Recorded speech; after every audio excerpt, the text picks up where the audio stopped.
Whether the European Union admits it or not, the fact remains that the bloc faces an unprecedented energy crisis. What is also extremely clear is that the political leadership doesn't have a clear solution, one that brings all of them on the same page. Businesses are shutting down. People are running out of money and patience to deal with sky-high energy prices.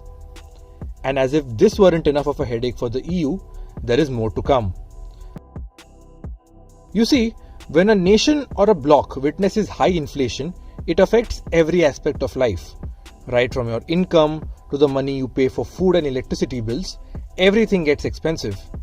In the euro area, for instance, inflation is at an all-time high of 10.7% as of October 2022.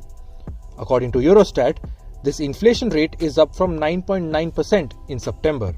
The signs are all but clear that the bloc is heading for a massive recession.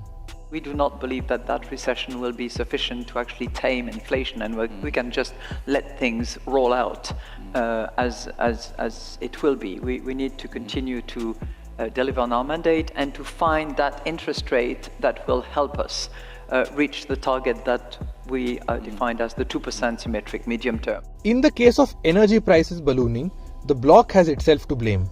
Looking to teach Moscow a lesson for its actions in Kyiv, the European Union imposed heavy sanctions on Russia.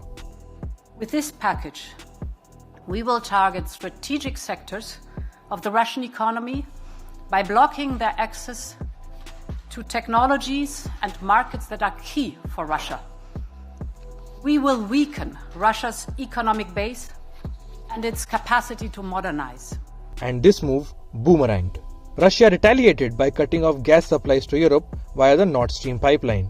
Thanks to Europe's over-reliance on Moscow for its energy needs, this was a big setback for each country in the continent.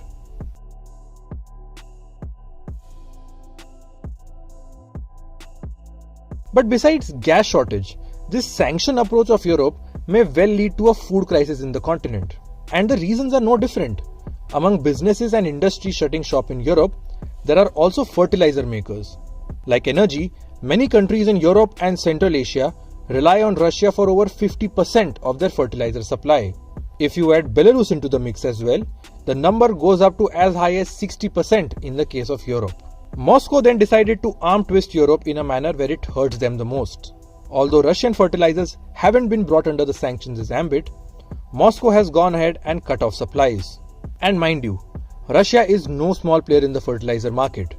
It accounts for 45% of the global ammonium nitrate supply, according to figures from the Institute for Agriculture and Trade Policy. This act by Moscow caught the bloc off guard. A commodity that wasn't sanctioned deliberately, the European Union has lost that as well, aggravating their overall crisis. It is now scrambling to look for alternate markets like Morocco, which already accounts for 40% of Europe's imports of phosphate.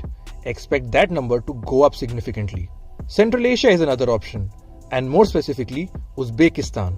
Now obviously, Europe cannot go back to Russia currently, as that would dent the bloc's credibility severely about its attitude on Vladimir Putin. Europe is in for a tough ride ahead. After energy, do you think Europe can afford a food crisis?